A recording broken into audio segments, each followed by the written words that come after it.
In this video, I will guide you step by step through the process of adding custom BIM properties.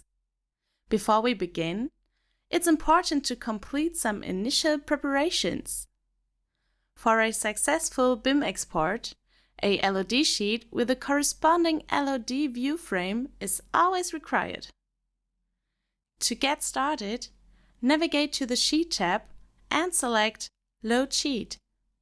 For this example, we'll choose the LOD 300 sheet and click Open. The LOD view frame within this sheet includes all the essential properties necessary for your BIM export. Next step is to select and set the BIM properties. Let's start with the standard BIM properties. DigiPara BIM properties are preset and always included in the export.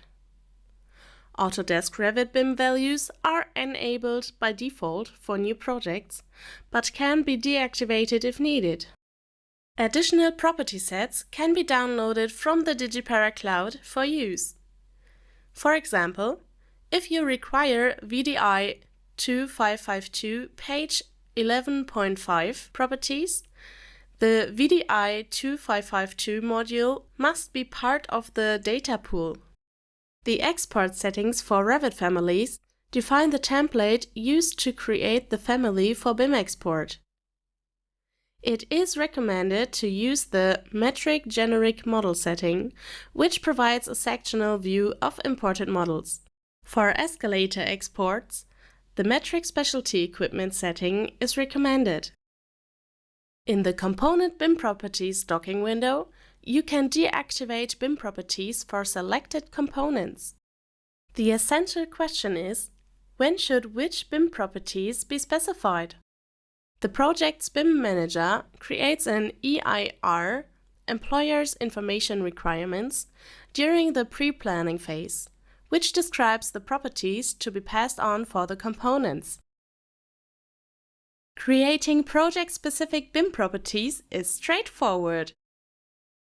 Begin by opening the Project BIM Settings docking window under the Export tab. In this window, select the option Use LD3 Project-Specific BIM Properties, then click New Property Set Group. A dialog box will appear where you can enter a group name.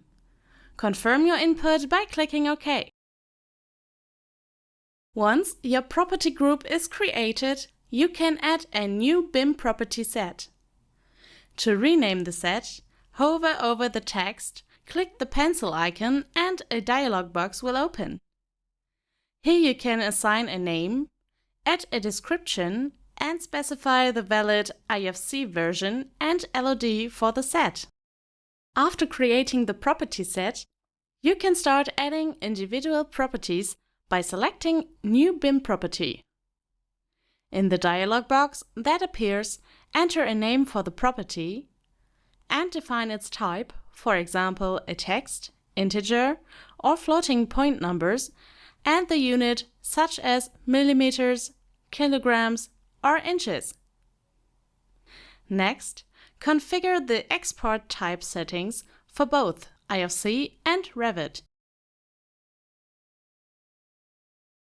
Additionally, the optional property settings allow you to include a description and comments. Check the options box if you want the text property to be interpreted as URI. Each property is automatically assigned an ID, which you can edit manually by selecting the Edit Manually option. Specify the scope of the property by defining its validity and assigning it to the relevant LDX component and setting a default value. Once you are done with your settings, confirm by clicking OK and your first custom BIM property is ready for use.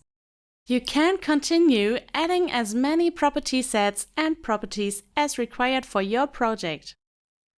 To activate these new properties in the Component BIM Properties docking window, ensure the appropriate checkboxes are selected.